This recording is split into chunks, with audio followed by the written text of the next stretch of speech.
Hello everyone, Sumana's ব্লগের নতুন আরও একটি ভিডিওতে তোমাদের অনেক অনেক স্বাগত। কেমন আছো তোমরা সবাই? আশা করছি ভীষণ ভালো আছো, সুস্থ আছো। আমরাও না বেশ ভালো আছি। তো এখন বাজে হচ্ছে সকাল 10টা, আর সকাল 10টা থেকে তোমাদের সাথে নিয়ে আজকে আমি আমার ব্লগটি শুরু করছি। তো দেখো, সকাল 10টার মধ্যে আমরা একদম রেডি হয়ে গেছি। আর আমরা রেডি হয়ে গেছি তার কারণ আমরা একটু যাব হচ্ছে শপিং করতে।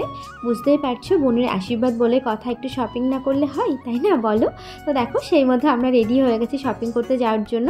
আর আজকে একটু তাড়াতাড়ি বার হয়েছি, কারণ যেহেতু আবার অনেক কাজ আছে, বুঝতেই পারছো, তো ওর জন্য একটু তাড়াতাড়ি বার হয়েছি।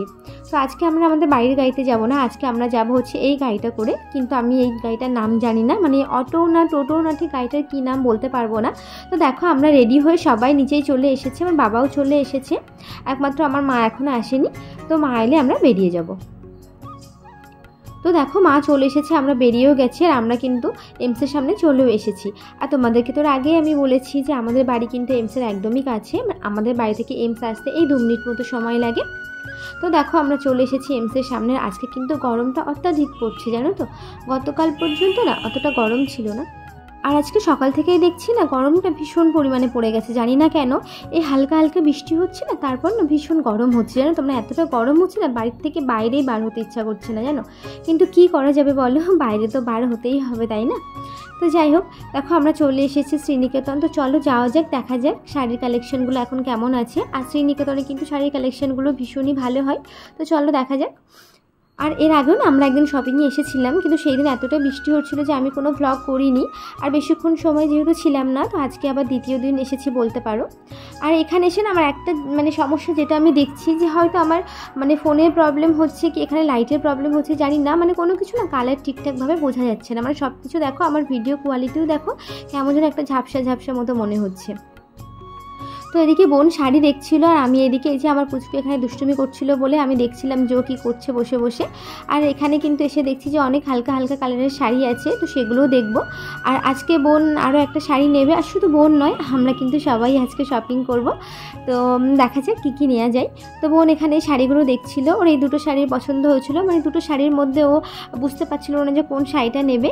তো এই যে দাদাটা ছিল দোকানে, দাদাটা বলছিল যে দাঁড়াও, তোমাকে তোমার গায়ে দুটো শাড়ি ধরি, তাহলে তুমি বুঝতে পারবে যে তোমার কোনটা সব থেকে বেশি ভালো লাগছে। তো সেই মতো দাদাটা ওকে দেখাচ্ছিল, আর আমরা এখানে দেখছিলাম। তো দুটো শাড়ি কিন্তু ভীষণই সুন্দর ছিল। সত্যি কথা বলতে বুঝতেই পারছিলাম না যে কোন শাড়িটা ওকে নিতে বলবো, আর ও বুঝতে পারছিল না যে কোন শাড়িটা ও নেবে। তো সেই মতো বোন দেখো এখান থেকে একটা পছন্দ করে শাড়ি নিয়ে নিল। আর কি শাড়ি নিল সেটা তোমরা ওর আশীর্বাদের যখন ব্লগগুলো পোস্ট করব সেই ব্লগেই দেখতে পাবে। তার এদিকে তারপর ওর শাড়ি নেওয়ার পর আমরা এদিকে শাড়ি দেখছিলাম। আমার মার কিছু শাড়ি নেওয়া ছিল, সেগুলো দেখে নিচ্ছিল, আর আমি এখানে কয়েকটা হালকা কালারের শাড়ি দেখছিলাম। আচ্ছা কি মায়ে আমাকে দেখতে বলছিল যে হালকা কালারের শাড়ি। তো সেই মতো আমি এখানে দেখো শাড়ি দেখতে চলে এসেছি। আর এখানে এই হালকা হালকা শাড়িগুলো আমার ভীষণই ভালো লাগে, যেন এই হালকা কালারের শাড়িগুলো পরতেও বেশ সুবিধা, আর এই গরমে কিন্তু পরেও ভীষণ আরাম। কিন্তু আমাকে এই ধরনের একদম হালকা শাড়ি পরতে দেয় না, ওই জন্য আমি নিতে পারি না। কিন্তু আমার না এরকম হালকা হালকা সোভার কালারের জিনিসগুলো পরতে ভীষণই ভালো লাগে। তো যাই হোক, এখানে মোটামুটি আমাদের শাড়ি কেনা কমপ্লিট হয়ে গেছে। এবার আমরা যাব হচ্ছে বেডশিট নেওয়ার জন্য। তো এখানে দেখো এই কাউন্টারটাতে এসেছিলাম আমরা, যেখানে বেডশিটগুলো রাখা ছিল। তো ওখানে এসে এই কাকুটাকে বলছিলাম যে বেডশিট দেখানোর জন্য, আমি চাইছিলাম যে একটু হোয়াইটের ভিতর ছোট্ট ছোট্ট ফুল থাকবে সেরকম ধরনের বেডশিট। কিন্তু কাকুটা দেখাচ্ছিল বেডশিটটা হোয়াইট ছিল 2-1টা, আর ফুলগুলো কিন্তু ভীষণ বড় বড় ছিল, আর না কাপড়গুলো একদম কটনের ছিল না। তো ওখান থেকে ওই জন্য আর নিলাম না। তো ওখান থেকে বার হয়ে আমরা আবার চলে এসেছিলাম হচ্ছে আগমনী বাসন্তীতে। আর সত্যি বলতে বিশ্বাস করো, আগমনী বাসন্তীতে কিন্তু আমি একদমই যাই না, আমার একদমই ভালো লাগে না, কেন আমি জানি না। বরাবরই আমার যেন এখানে যেতে ইচ্ছা করে না। তো তবুও মা বলছিল যে চল দেখে আসি কেমন শাড়ি আছে, তো ওর জন্য এসেছিলাম। তো এখানে আসার পরও আমাদেরকে অনেক শাড়ি দেখাচ্ছিল, যেমন ধরনের শাড়ি নেব বলেছিলাম সেরকম ধরনের শাড়ি দেখাচ্ছিল। কিন্তু শাড়ির কালারটা না আমি ঠিকঠাকভাবে আমি যেমন ধরনের শাড়ি চাইছিলাম কালারগুলো না ঠিকঠাকভাবে আসছিল না। তো ওই জন্য আর ওখান থেকে কিছু নেওয়া হয়নি।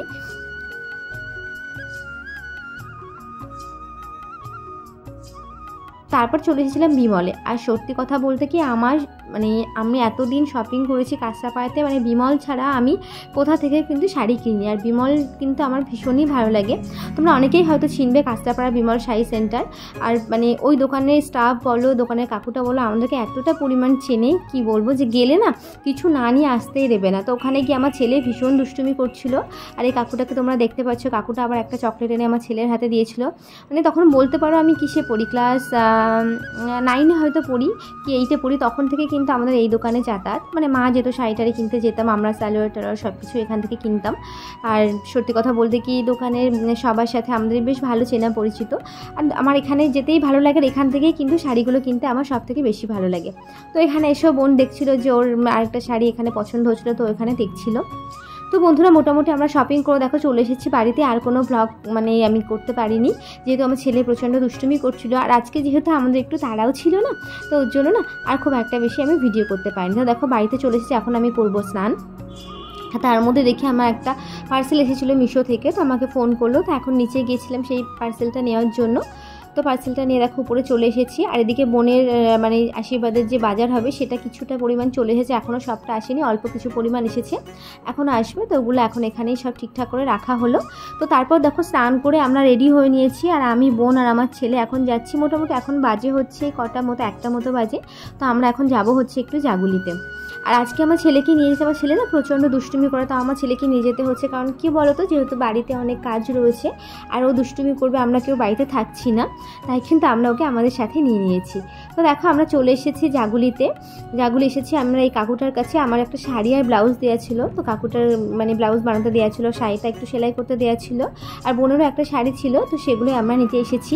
আর এই কাকুটা কিন্তু খুব ভালো ব্লাউজ বানায়, এই মানে জাগুলিয়ে কাকুটা, মানে কাননের ওখানটাতে গৌরব টেলার্স বলে টেলার্সটার নাম। কাকুটা ভীষণ ভালো ব্লাউজ বানাতো, কাকুটার কাছে আমরা ব্লাউজ বানাতে দিয়েছিলাম, তো সেগুলো এখন নিতে এসেছি। তারপর এই শাড়িগুলো দেখে নিচ্ছিলাম সব কিছু ঠিকঠাক আছে কিনা।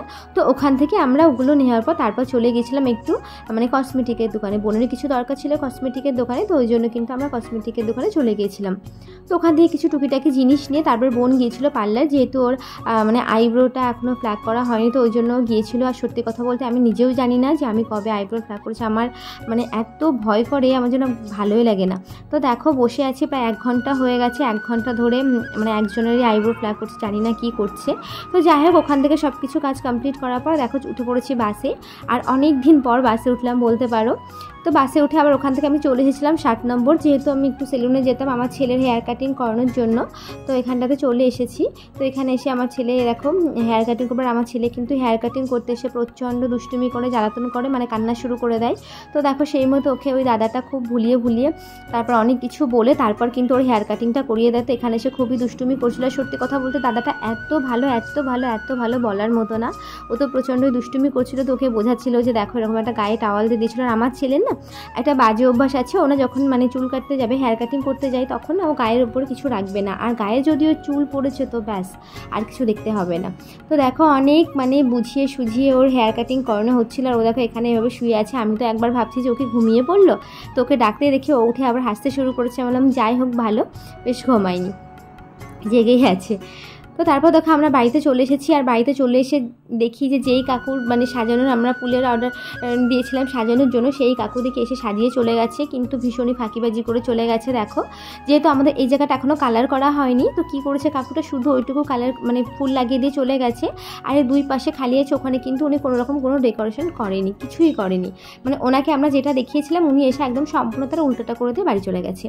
তো যাই হোক কী আর করা যাবে। তো এদিকে দেখো আমি আবার একবার স্নান করে নিয়েছি, আমার এত গরম লাগছে বলার মতো না, মানে এতটা অস্বস্তি হচ্ছে, ভালো লাগছে না। তো স্নান করে নিয়েছি, আবার স্নান করে একটা জায়গায় বার হতে হবে।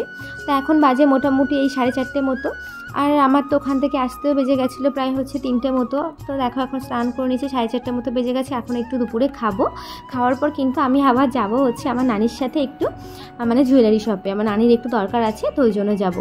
তো দেখো খাওয়া দাওয়া কমপ্লিট করে আমি রেডি হয়ে নিয়েছি। আর সত্যি কথা বলতে কি আজকে না একদম বাড়িতে বসতেই পারছি না, কেন জানি না, মানে এত দৌড়াদৌড়ি হচ্ছে বলার মতো না, এদিক ওদিক করতে হচ্ছে। তো দেখো আমি এখন রেডি হয়ে গেছি, আর নানি ওদিকে রেডি হচ্ছে। তো এখন আমরা যাবো হচ্ছে আমি, নানি, আর আমাদের সাথে আমার মা যাবে, আর হচ্ছে ওদিক থেকে আমার নানা আসবে। তো চলো যাওয়া যাক। তো দেখো আমরা চলে এসেছি জুয়েলারি শপে, আর এখানে এসে দেখছি আমার নানা আমাদের জন্য ওয়েট করছে। তো এখানে এসে মা, নানা আর নানি জুয়েলারি দেখছিলো, আর আমি এখানে বসে বসে কী করব, মানে এতটা আমার ভালো লাগছিলো না। মানে আজকে সারাদিন যেহেতু প্রচণ্ড দৌড়ঝাঁপ হয়ে গেছে, সরি, তো একদমই ভালো লাগছিলো না। তো এখানে বসে বসে আমি মানে ল্যাদ খাচ্ছিলাম। তো ওরা ওদিকে জুয়েলারি দেখছিলো, আমি এখানে বসেছিলাম। কি আর করব বলো, একদমই ভালো লাগছে না। আর বাড়িতে গিয়েও কিন্তু প্রচণ্ড কাজ আছে। তো চলো এখান থেকে টুকিটাকি ওদের যা জিনিসপত্র কিনে নেওয়ার ছিল ওরা সেই জিনিসপত্রগুলো কিনে নিয়েছে। আর তোমরা দেখতেই পাচ্ছ আমি বসে আছি, আমার এখানে কিন্তু অনেক কিছু ইমিটেশন জিনিস রাখা আছে, আমি সেগুলোই বসে বসে দেখছিলাম। তো বন্ধুরা যাই হোক, দেখা এখন বাজে হচ্ছে সন্ধ্যা বলা ভুল, সরি, এখন প্রায় 7:30টার মতো বেজে গেছে। তো আমি বাড়িতে চলে এসেছি। তো বাড়িতে এসে দেখছি যে মানে যে কাকু সাজিয়ে দিয়ে গেছিলো, সেই কাকু ওখান থেকে মানে প্যান্ডেলের ওখান থেকে লোকজন এসেছিলো, সব লাইট টাইট লাগিয়ে দিয়ে গেছে। আর লাইটটাও এমনভাবে লাগিয়ে দিয়ে গেছে একদম পুরো চোখে পড়ছে। আবার ওই কাকুটাকে ফোন করতে হবে এসে সব কিছু ঠিকঠাক করার জন্য। তো মোটামুটি এদিকে ডেকোরেশনের কাজ মোটামুটি এদিকে কমপ্লিট হয়ে গেছে। আর কাকুটা কিন্তু খুবই ফাঁকি মেরে চলে গেছে, জানো তো। মানে আমি বলেছিলাম যে এরকম ধরনের মানে এত কালারিং ফুল দেবে না, একটু সোফারের ভিতর দেবে, কিন্তু দেখো কি সব কালারের ফুল দিয়ে চলে গেছে। তো যাই হোক, কী আর করা যাবে। আর এদিকে এসে দেখছি যে বোন নেল এক্সটেনশন করিয়ে নিয়েছে, মানে ওর নেল এক্সটেনশন মানে করাতে আসার কথা ছিল ওই সন্ধ্যা 6টার দিকে। তো দেখছি যে ওর কমপ্লিট হয়ে গেছে। আর বেশ ভালো, মানে যেহেতু সোভার কালারের হালকা কালারের করিয়েছে, দেখতে বেশ ভালো লাগছে। আমার ডিপ কালার অতটা কিন্তু ভালো লাগে না। তো ওটাই দেখছিলাম। আর ও কিন্তু মেহেন্দি পরতে বসে গেছে। তো আসার সময় আমরা ফুচকা নিয়ে এসেছিলাম, তো এখন আমরা ফুচকা খাবো। আর এই যে আমার মামার মেয়ে ওকে মেহেন্দি পরিয়ে দিচ্ছে, যেহেতু ও ড্রয়িং শেখে, ও কিন্তু খুব ভালো মেহেন্দি পরাতে পারে। তো চলো বন্ধুরা, আজকে ব্লগটি তাহলে আমি এখানেই শেষ করছি। ব্লগটি কেমন লাগলো অবশ্যই জানিও। আর ব্লগটি যদি কোথাও ভালো লেগে থাকে তো আমার চ্যানেলটিকে সাবস্ক্রাইব করে আমার পাশে থেকো। তো চলো সবাইকে টাটা।